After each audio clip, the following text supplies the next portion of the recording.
আপনারা অনেকেই enumeration form fill up করে ফেলেছেন বা অনেকে ফিল আপ করছেন। যে সব জায়গায় বেশিরভাগ মানুষের সমস্যা হচ্ছে এবং তারা বুঝতে পারছে না যে কি করবেন এখানে। আমরা এতজন বিএল এর সাথে কথা বলে দেখেছি যে সবাই কিন্তু একরকম কথা বলছে না। প্রশ্নটা হলো যে তার মানে সব বিএল একই কথা কেন বলছে না? নির্বাচন কমিশনারের তরফে যে বিডিওদের কাছ থেকে ট্রেনিং ছিল, সেই ট্রেনিং এ কি তাহলে কোনো সমস্যা ছিল, বা ট্রেনিং এ কি ঠিক মতন বলা হয়নি?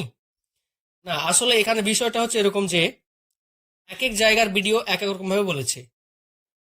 তো যেখানে মেন মেন সমস্যা সেখানে আপনি কি করবেন, আর চলুন আজকের আমরা 4-5 জন ভিডিওর সঙ্গে কথা বলে যেটা বুঝেছি এবং যেগুলো দিলে সব থেকে ঠিক হবে সেই নিয়ে আলোচনা করি। এখানে আপনি দেখে নেবেন, ওপরে লেখা আছে name and contact number of BLO. এটা কিন্তু খুব গুরুত্বপূর্ণ, এটা আপনাকে দেখতেই হবে। তারপরে এখানে নির্বাচকের নাম, আপনার নাম, এপিক নাম্বার মিলিয়ে দেখে নেবেন ঠিক আছে কিনা। তারপরে আরো সব ডিটেলস দেওয়া আছে, ডিটেলসগুলো সব ভালোভাবে দেখে নেবেন, এগুলো বলছি না। এই জায়গাটা এখানে কিন্তু আপনি এসে একটা বর্তমান ছবি বসিয়ে দেন, আপনার এখনকার তোলা একদম। তারপরে এখানে জন্ম তারিখ, জন্ম তারিখের কাছে আপনার যে ভোটের কার্ডে যে জন্ম তারিখটা আছে সেই জন্ম তারিখ এবং জন্মসাল দিয়ে দিবেন। যদি আপনাদের ভোটের কার্ডে তারিখ এবং যে মাস সেটা এক্স এক্স দেওয়া থাকে, মানে কাটা দেওয়া থাকে, তাহলে এখানে যেটা দিবেন সেটা হলো যে যদি সাল ঠিক থাকে তাহলে আপনি আধার কার্ড থেকে বা অন্য কোনো জায়গা থেকে কিন্তু যে তারিখটা আছে সেটা দিয়ে দিবেন। আধার কার্ডের তারিখটা দেওয়া বেটার। তারপরে এখানে আধার নম্বর ঐচ্ছিক তবুও দিবেন, এখানে আধার নম্বরটা আপনার 12 সংখ্যার আধার। মোবাইল নম্বর দিয়ে দিলেন এবং পিতা বা অভিভাবকের নাম, এখানে আপনার পিতার নামই দিবেন। 2025 সালের ভোটার লিস্ট অনুযায়ী পিতার ভোটার যে এপিক নাম্বার সেটা নিচে দিবেন। দেওয়ার পরে এখানে দেখুন মায়ের নাম, অর্থাৎ মায়ের নাম দিবে নির্বাচক, এবং মায়ের এপিক নাম্বার যদি 2025 সালের মায়ের এপিক নাম্বার থাকে তবে দেবে, আর না থাকলে দেওয়ার দরকার নেই। তারপরে এখানে দেখুন স্বামী বা স্ত্রীর নাম, বিবাহিত হলে ছেলেরা তাদের স্ত্রীর নাম দিবেন এবং যারা মহিলা তারা তাদের স্বামীর নাম দিবেন। এখানে স্বামী বা স্ত্রীর এপিক নাম্বার যদি থাকে তাহলে দিয়ে দিবেন। এখন সমস্যা হলো যে এই নিচের যে দুটো ছক আছে আপনারা জানেন যে এই নিচের ছক দুটোর মধ্যে কোনটা কাকে পূরণ করতে হবে। যদি আপনার নিজেরই 2002 সালের ভোটার লিস্টের নাম থাকে তাহলে আপনি বাম দিকের এই যে আমি ফিল আপ করে দিয়েছি এই ঘরটা পূরণ করবেন।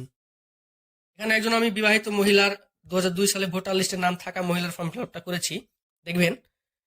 আর যদি মহিলা যদি 2002 সালে ভোটার লিস্টের নাম না থাকে তবে এই ডান দিকে যেটা ফাঁকা রেখেছি সেটা পূর্ণ করবেন। কিভাবে করবেন আমি বলছি। 2002 সালে পিতার যে ভোটার লিস্টের নাম আছে সেই ডিটেলস দিয়ে পূরণ করবেন। চলুন একে একে জানি। প্রথমে নিজেরই 2002 সালে ভোটার লিস্টের নাম আছে এরকম আমরা একটা ফর্ম ফিল আপ করলাম। নির্বাচকের নাম, এখানে নির্বাচকের নামটা বড় হাতের এভাবে দিয়ে দিবেন। এপিক নাম্বার 2002 সালের ভোটার লিস্টের যে এপিক নাম্বার আছে সেটি দিবেন। আত্মীয়ের নাম, এখানে আত্মীয় নামটা কি দিবেন, এইখানে অনেকের সমস্যা করছে যে আত্মীয়ের নাম কি দেব। এখানে দেখুন 2002 সালের ভোটার যে কার্ড, সে কার্ডে কিন্তু এই যে নির্বাচক ফিরোজা বিবি, ফিরোজা বিবির আত্মীয়ের নাম যেটা দেওয়া আছে ওই কার্ডে সেটা দিবেন। যেমন এখানে করিম আলী দেওয়া আছে, সম্পর্কতে কি কে হন তিনি, তার হাজবেন্ড, স্বামী হন, এখানে হাজবেন্ড দিবেন। তারপর এখানে জেলা, রাজ্যের নাম, বিধানসভা ক্ষেত্রের নাম, এসবগুলো যেগুলো আছে সেগুলো 2002 সালের যে ওই লিস্ট সেই লিস্ট থেকে কপি করবেন। বর্তমান ঠিকানা চেঞ্জও হতে পারে, তাই বর্তমান যেন এখানে না দেন। এরপরে এবার যদি 2002 সালের ভোটার লিস্টে নির্বাচকের নাম না থাকে তবে তার যে কোনো একজন আত্মীয় যেন থাকে তার নাম ডিটেলস দিতে হবে এখানে।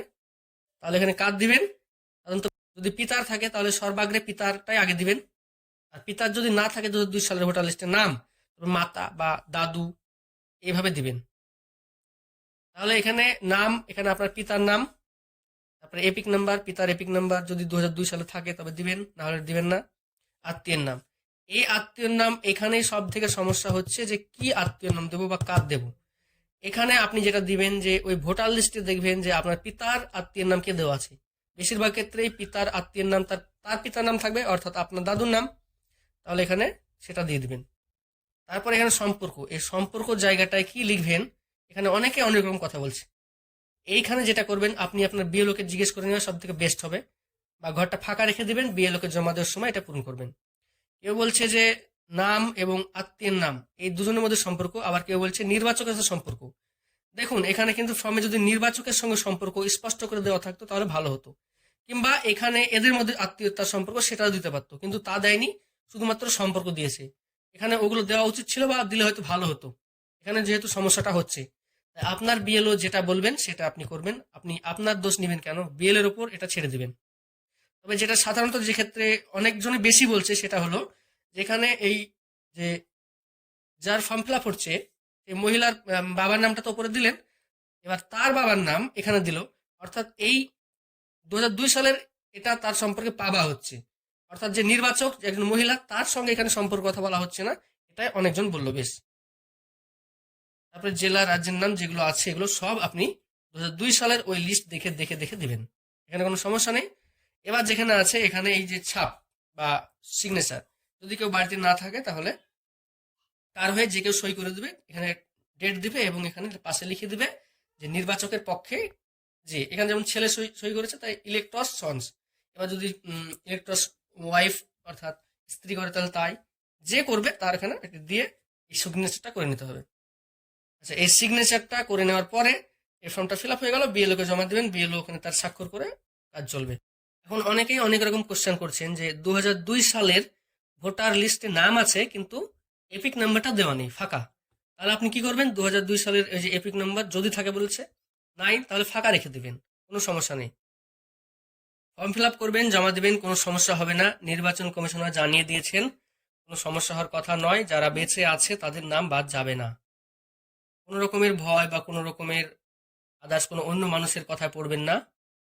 যদিও আপনার নাম বাদ যায় তবে কিন্তু খসড়া ভোটার তালিকা প্রকাশের পরে নোটিশ আসবে, সেই নোটিশের পরে আবার আপনি নিজেকে প্রমাণ করানোর জন্য যে কোনো 13টি ডকুমেন্টসের মধ্যে একটি দিয়ে আবার ভোটার লিস্টের নাম তুলে নিতে পারবেন, ফাইনাল যে ভোটার তালিকা প্রকাশ হবে তার আগেই। এই ধরনের তথ্য পেতে চ্যানেলটি সাবস্ক্রাইব করে পাশে থাকুন। ধন্যবাদ।